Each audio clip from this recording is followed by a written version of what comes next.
I know that that's something that God has placed in me, and He's blessed me with a good support system with my husband, with my dad, just to even, like I said, make it through so many things in a 24-hour time frame. So it's okay for me to rest my Superwoman cape. But like I said, sometimes, we get off the path that God has predestined for our life, and we have these challenges, and we wonder why, whether I do everything right, whether I follow God's word, whether, I pray, I fast, I do this, I do everything that I think God has led me and wants me to do, still, we have challenges and adversity.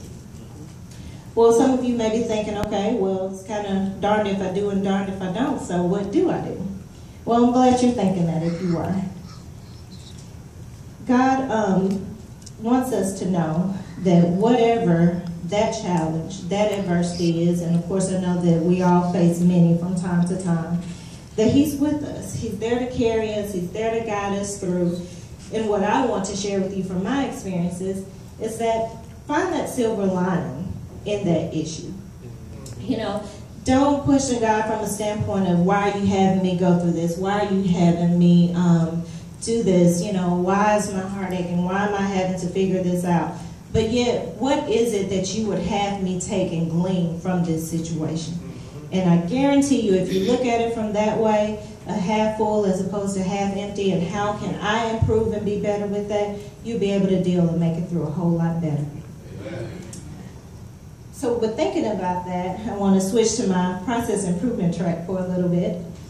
Like I said, I'm a process performance improvement person, one of the coordinators at Children's Hospital. So that means anytime there's an event where a patient ends up needing to go to a higher level of care, anytime there's a cardiac arrest, anytime that there's an adverse event, that all falls into my bucket, my computer for me to solve. So like I said, on a daily basis, I'm always trying to figure out, how can I make things better? How can I do that? And I carry that in my professional life as well as my personal life.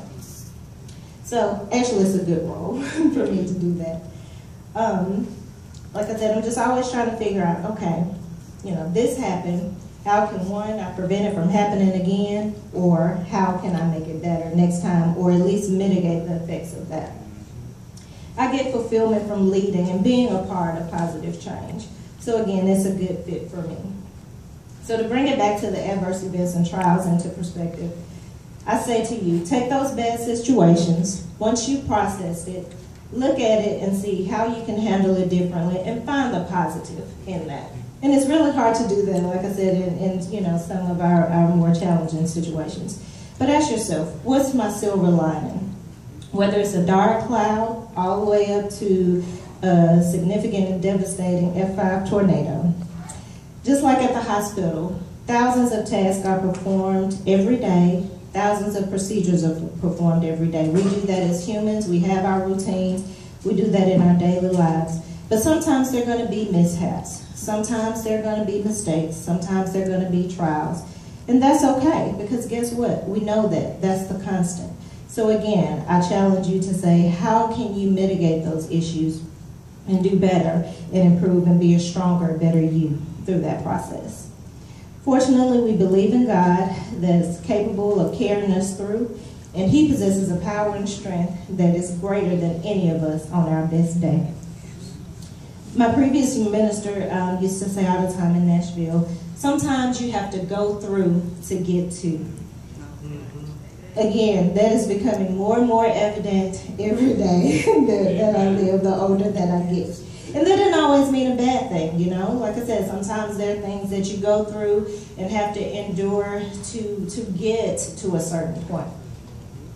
I've learned to be thankful for adverse events. It means that I have a chance to be encouraged and inspired and definitely make it through a better person after coming through a storm. With the help of God and the strength that He instills in us, you can and will endure your most grave situation. With the help of positive people around you, you will endure and persevere. Surround yourself with positive people and positive thoughts. And in closing, draw on the strength of those around you, the faithfulness of your ancestors. Your Lois and your Eunice, and most importantly, the promises and destiny of God to be an improved and encouraged you.